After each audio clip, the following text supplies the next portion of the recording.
Hello friends, कैसे हैं आप लोग। हमारे YouTube channel study with expert में आप सभी लोगों का स्वागत है। फ्रेंड्स, एक बार फिर हम कुछ इम्पोर्टेंट प्रीवियस ईयर के क्वेश्चन लाए हैं उसी पे चर्चा करेंगे। आप सभी लोग बने रहिए, बहुत ही महत्वपूर्ण क्लास होने वाली है और बहुत ही महत्वपूर्ण प्रश्नों का संग्रह है। आप लोग भी ज़्यादा से ज़्यादा रिविज़न कीजिए, प्रैक्टिस कीजिए और अपना नोट्स बनाइए। जितना आप रिवीजन प्रैक्टिस करेंगे उतना ही आपका कॉन्फिडेंस और कमांड होगा। इसीलिए बार बार फोकस किया जाता है रिवीजन और प्रैक्टिस के लिए ना। जो भी टॉपिक या सब्जेक्ट अगर आपका वीक है तो उस पर और फोकस कीजिए, उस पर और टाइम दीजिए आप, ठीक है। तो चलिए टाइम को नष्ट करते हुए टॉपिक पे आते हैं। पहला क्वेश्चन करने निम्नलिखित में से मौर्य कला का सर्वोत्तम प्रतिमान कौन सा है। मौर्य कला का सर्वोत्तम प्रतिमान कौन सा है। स्तंभ, स्तूप, चैत्य, बारादरी। तो मौर्य कला का सर्वोत्तम प्रतिमान है स्तंभ। व्याख्या देखते हैं करें। मौर्य कला का सर्वोत्तम प्रतिमान स्तंभों को माना जाता है जिनमें अशोक द्वारा धम्म के प्रचार हेतु स्थापित कराए गए एकाश्मक स्तंभ विशेष रूप से उल्लेखनीय है। अशोक के एकाश्मक स्तंभों का सर्वोत्कृष्ट नमूना सारनाथ का सिंह चतुर्मुख स्तंभ शीर्ष है। अगला प्रश्न, अशोक का सिंह चतुर्मुख स्तंभ शीर्ष एक स्तंभ पर था। कन्नौज, गौतम बुद्ध नगर, संबल, सारनाथ। तो ये कहाँ पर है? सारनाथ में। देखिए वही प्रश्न है ना। व्याख्या देखिए, सम्राट अशोक का एक स्तंभ सारनाथ में स्थित है जिसे अशोक महान ने बनवाया था। सारनाथ स्थित स्तंभ के शीर्ष पर 4 शेर बैठे हैं और सभी की पीठ एक दूसरे से सटी हुई है। सारनाथ के अशोक स्तंभ को भारत ने राष्ट्रीय प्रतीक के रूप में अपनाया है। सिंह चतुर्मुख स्तंभ के निचले भाग में स्थित चक्र को भारतीय तिरंगे के मध्य भाग में रखा गया है। अगला प्रश्न देखते हैं। मौर्य अर्थव्यवस्था मुख्य रूप से पर निर्भर थी। कृषि अर्थव्यवस्था, व्यापार आधारित अर्थव्यवस्था, उद्योग आधारित अर्थव्यवस्था, युद्ध आधारित अर्थव्यवस्था। तो मौर्य अर्थव्यवस्था मुख्य रूप से कृषि अर्थव्यवस्था पर निर्भर थी। व्याख्या करें। मौर्य अर्थव्यवस्था मुख्यतः कृषि अर्थव्यवस्था पर निर्भर थी। भूमिकर, जिसे भाग कहा जाता था, राजस्व का प्रमुख स्रोत था। यह उत्पादन का 1/6 होता था। अगला प्रश्न है, कह रहे देवानाम प्रिय। देवानाम प्रिय किसे दिया गया था। देवानाम प्रिय नाम किसे दिया गया था। हर्ष, अशोक, कनिष्क, चंद्रगुप्त मौर्य। देवानाम प्रिय अशोक को दिया गया था। व्याख्या कह रहे देवानाम प्रिय मौर्य शासक अशोक को कहा जाता था। अशोक की प्रियदर्शी भी कहा जाता था। अशोक का नाम मास्की, गुर्जरा, नेत्तूर, उडेगोलम के अभिलेखों से मिलता है। अशोक को धम्म नीति एवं कलिंग युद्ध के लिए विशेष तौर पर जाना जाता है। बहुत ही महत्वपूर्ण प्रश्न है। अगला प्रश्न देखते हैं।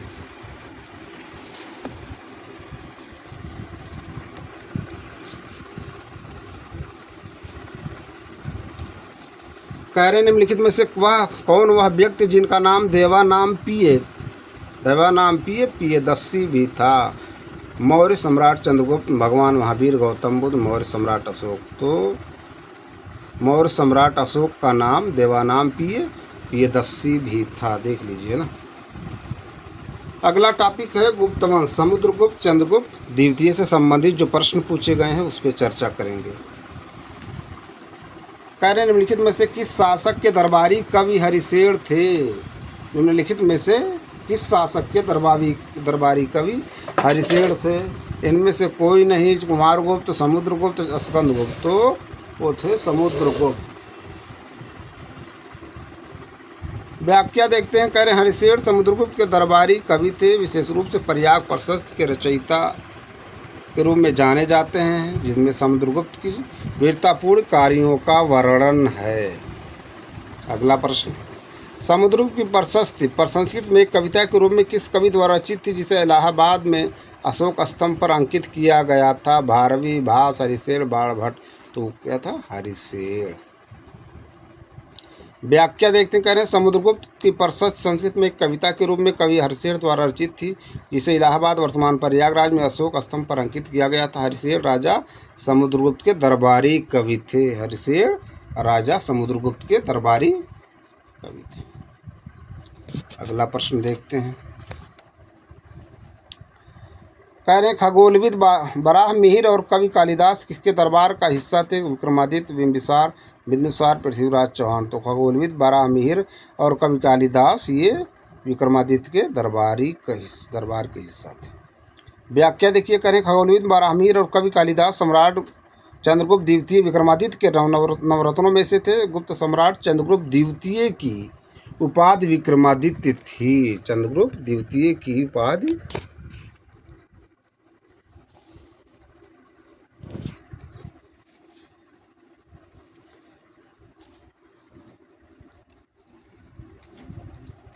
करें कालिदास और बराहमीर के अलावा अमर सिंह, धनवंतरी, घटकर पर, छपड़क, शंकु, वररुचि तथा वेताल भट्ट नवरत्नों में शामिल थे।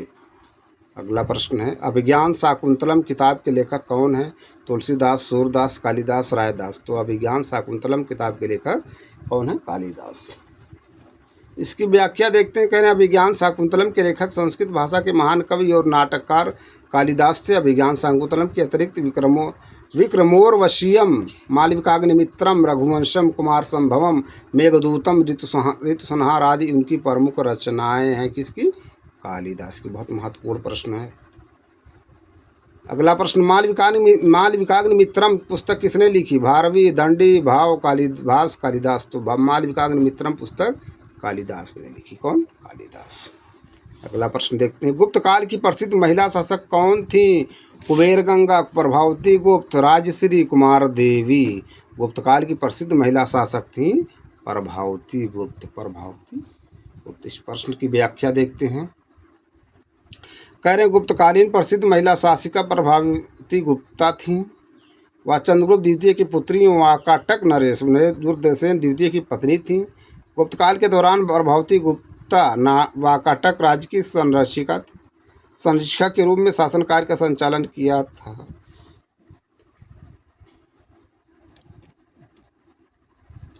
अगला प्रश्न देखते हैं। कह रहे चंद्रगुप्त मौर्य के इस प्रसिद्ध राजनीतिक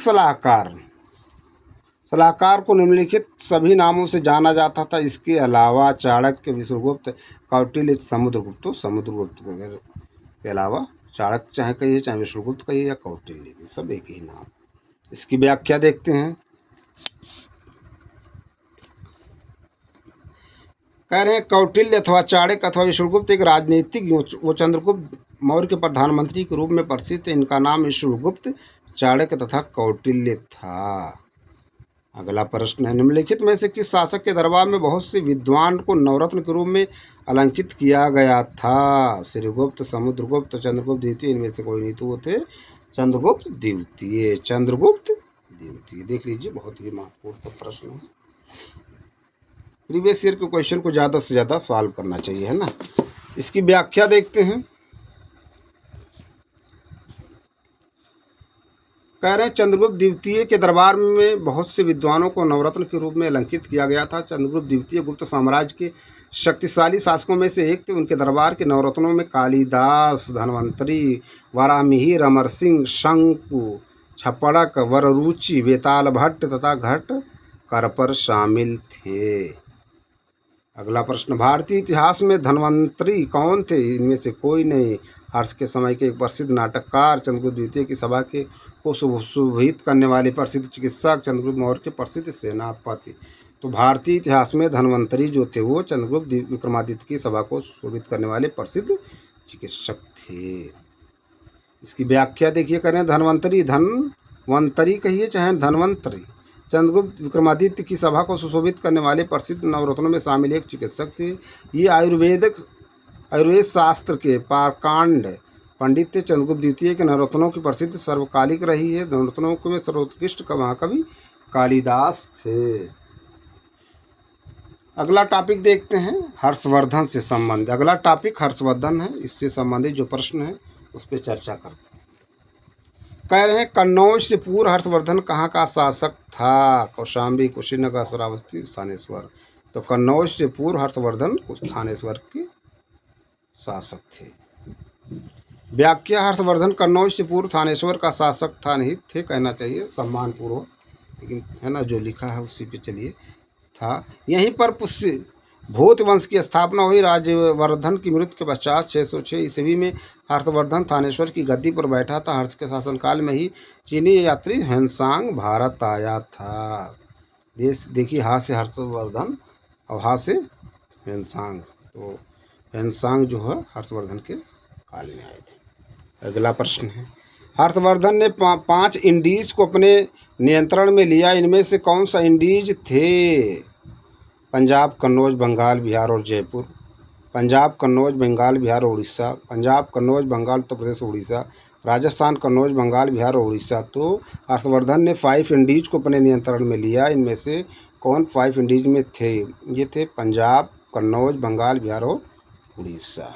व्याख्या करें, शासक हर्षवर्धन ने 5 इंडीज को अपने नियंत्रण में लिया, जिनमें सम्मिलित हैं पंजाब, कन्नौज, बंगाल, बिहार और उड़ीसा। हर्षवर्धन को बादामी के चालुक्य वंशी शासक पुलकेशिन द्वितीय से पराजित होना पड़ा। किससे? पुलकेशिन द्वितीय से। अगला प्रश्न देखते हैं, कादम्बरी के लेखक कौन हैं? कादम्बरी के लेखक कौन हैं? कालिदास, कौटिल्य, हर्ष, बाणभट्ट। तो कादम्बरी के लेखक हैं बाणभट्ट। व्याख्या कादम्बरी संस्कृत साहित्य का एक महत्वपूर्ण ग्रंथ है, जिसकी रचना संस्कृत कवि पद गद्य लेखक बाणभट्ट ने की थी। बाणभट्ट सम्राट हर्ष के दरबारी कवि थे। उनकी एक महत्वपूर्ण रचना हर्षचरितम भी है, जिससे हर्ष के समय की विस्तृत सूचना प्राप्त होती है। अगला प्रश्न देखते हैं, हर्षवर्धन के शासनकाल के दौरान निम्नलिखित में से कौन सी नई राजधानी थी जो थानेसर से स्थानांतरित हुई थी? कन्नौज, पाटलिपुत्र, मगध और कुरुक्षेत्र। वो थी कन्नौज। व्याख्या करें, थानेसर या थानेश्वर हर्षवर्धन की प्रारंभिक राजधानी थी। हर्षवर्धन के शासनकाल के दौरान कन्नौज नई राजधानी बनाई गई, जो थानेसर या थानेश्वर से स्थानांतरित हुई थी। अगला प्रश्न है, निम्नलिखित में से कौन सी हर्षवर्धन की पहली राजधानी थी? पाटलिपुत्र, थानेसर, वैशाली, मगध। तो वो थी थानेसर। अगला टॉपिक राजपूत काल। अगला टॉपिक राजपूत काल है। इससे संबंधित जो प्रश्न है उस पर चर्चा करेंगे। कहें, कौन सा साहित्य संगम साहित्य के रूप में प्रसिद्ध है? तमिल साहित्य, वैदिक साहित्य, उर्दू साहित्य, संस्कृत साहित्य। तो कौन सा साहित्य संगम साहित्य के रूप में प्रसिद्ध है? वो है तमिल साहित्य। व्याख्या प्राचीन तमिल साहित्य को संगम साहित्य कहा जाता है। संगम तमिल कवियों विद्वानों की एक सभा या परिषद थी, जिसका आयोजन पांड्य राजाओं द्वारा कराया गया था। कुल 3 संगमों का आयोजन किया गया था। अगला प्रश्न, एलोरा कैलाश मंदिर का निर्माण किस राजवंश ने करवाया था? पल्लव, सातवाहन, राष्ट्रकूट, मौर्य। तो ये एलोरा कैलाश मंदिर का निर्माण राष्ट्रकूट राजवंश ने करवाया था। देख लीजिए, सब बहुत महत्वपूर्ण प्रश्न। अगले प्रश्न पे चलते हैं।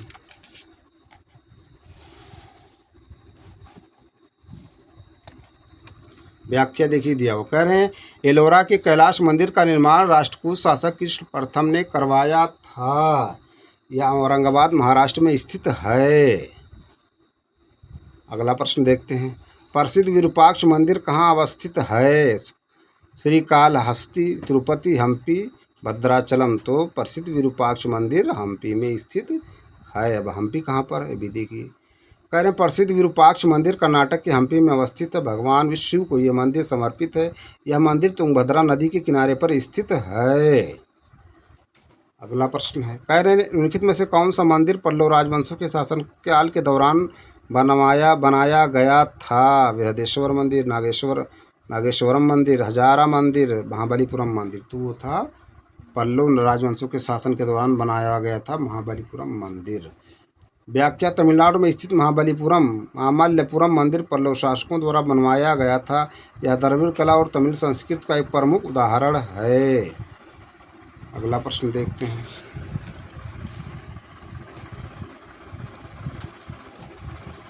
राष्ट्रकूट वंश के संस्थापक कौन थे?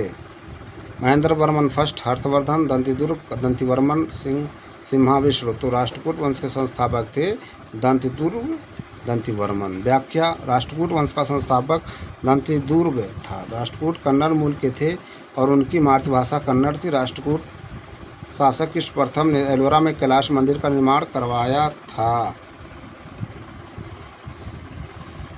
एक प्रश्न और देखते हैं इसको, चोल साम्राज्य के संस्थापक निम्नलिखित में से कौन थे? चोल साम्राज्य के संस्थापक निम्नलिखित में से कौन थे?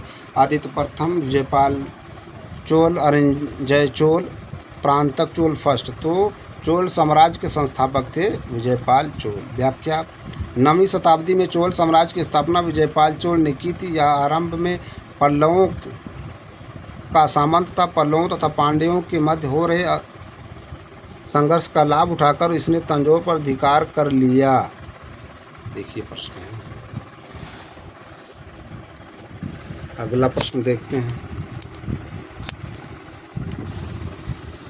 कह रहे हैं सिंचाई के लिए 16 मील लंबी चोल झील का निर्माण इनमें से किस चोल शासक ने करवाया था?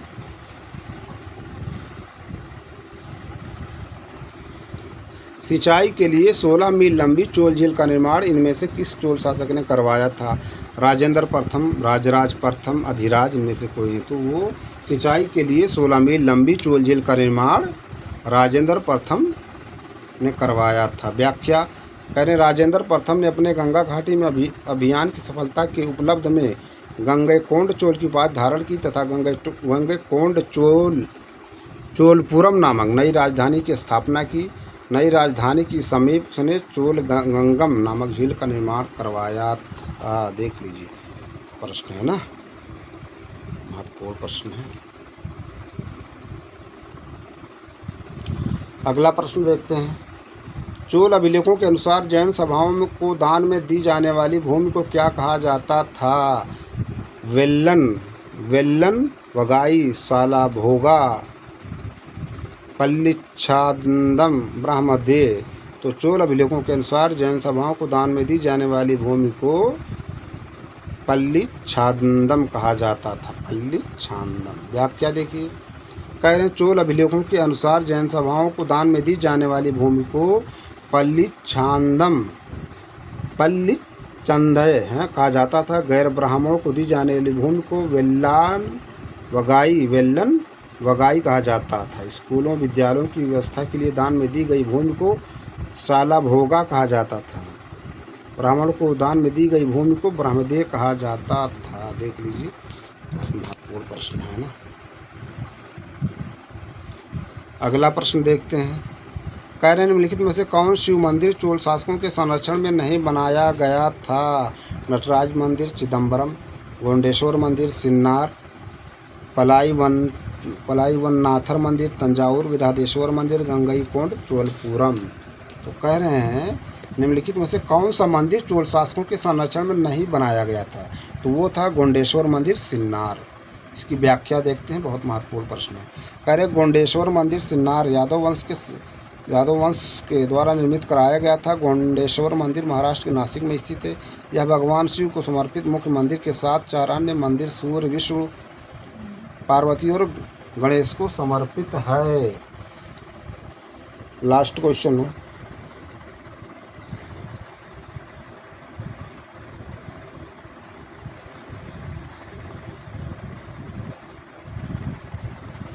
पाल वंश का पहला शासक कौन था? देवपाल, रामपाल, गोपाल, महिपाल। तो पाल वंश का पहला शासक गोपाल था। कौन? गोपाल। इसकी व्याख्या देखते हैं। कह रहे पाल वंश का संस्थापक गोपाल था। गोपाल ने लगभग 750 से 770 ईस्वी तक शासन किया। वह बौद्ध मतानुयायी था तथा नालंदा में उसने एक विहार का निर्माण करवाया था। देख लीजिए प्रश्न है। अगला प्रश्न देखते हैं। कह रहे पाल साम्राज्य भारत के किस हिस्से से संबंधित है? पश्चिम, पूर्वी, दक्षिणी, उत्तरी। पाल साम्राज्य भारत के पूर्वी हिस्से से संबंधित है। व्याख्या करें। पाल साम्राज्य भारत के पूर्वी हिस्से बंगाल बिहार से संबंधित। पाल वंश की स्थापना गोपाल ने की थी। इस वंश के शासक धर्मपाल ने विक्रमशिला विश्वविद्यालय तथा सोमपुरी में विहारों की स्थापना की थी। अगला प्रश्न है।